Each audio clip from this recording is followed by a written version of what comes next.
Après 2 longues semaines sans jouer en raison de la trêve internationale, le SCO reprend le chemin de Jambouin samedi soir à l'occasion du 7e tour de la Coupe de France. Le tirage au sort a été plutôt clément pour les Angevins puisque c'est Poissy, une équipe de CFA2, qui vient défier les joueurs de Jean-Louis Garcia. À l'approche d'une rencontre qui s'annonce a priori déséquilibrée, le discours des joueurs reste malgré tout mesuré. Le péché de suffisance est en effet souvent à l'origine des surprises.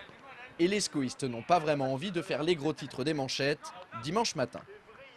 On doit montrer sur le terrain quelle est l'équipe de Ligue 2 et quelle est l'équipe de CFA2. Il faut qu'on ne les laisse pas jouer, qu'on les asphyxie, que dès le début on montre que pour eux ça ne va pas être facile et qu'on se mette à l'abri le plus tôt possible sans oublier de bien défendre parce qu'on sait que sur ce genre de match, si on par malheur on prend un but ou assez vite, ça peut tout changer. Donc c'est à nous d'être hyper vigilants et de tout faire pour mettre beaucoup d'intensité, aller vite marquer ce premier but et confirmer dans la foulée. Éliminés prématurément de la Coupe de la Ligue, les Angevins aimeraient bien aller le plus loin possible en Coupe de France. Jean-Louis Garcia ne serait pas contre une belle aventure, histoire de pimenter la saison et de mettre le club sous le feu des projecteurs. À nous de faire le nécessaire pour franchir ce premier tour parce que la Coupe de France constitue un de nos objectifs de cette saison. Après avoir été éliminé très rapidement de la Coupe de la Ligue, on rêve d'un parcours à la Guingampèse ou à la Vantaise parce que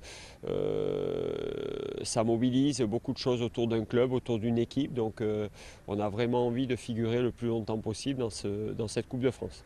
Et puis la Coupe de France, c'est bien connu, c'est une compétition à part, susceptible de procurer des émotions incommensurables. Philippe Brunel, qui l'a déjà remporté avec Sochaux en 2007, nous explique pourquoi.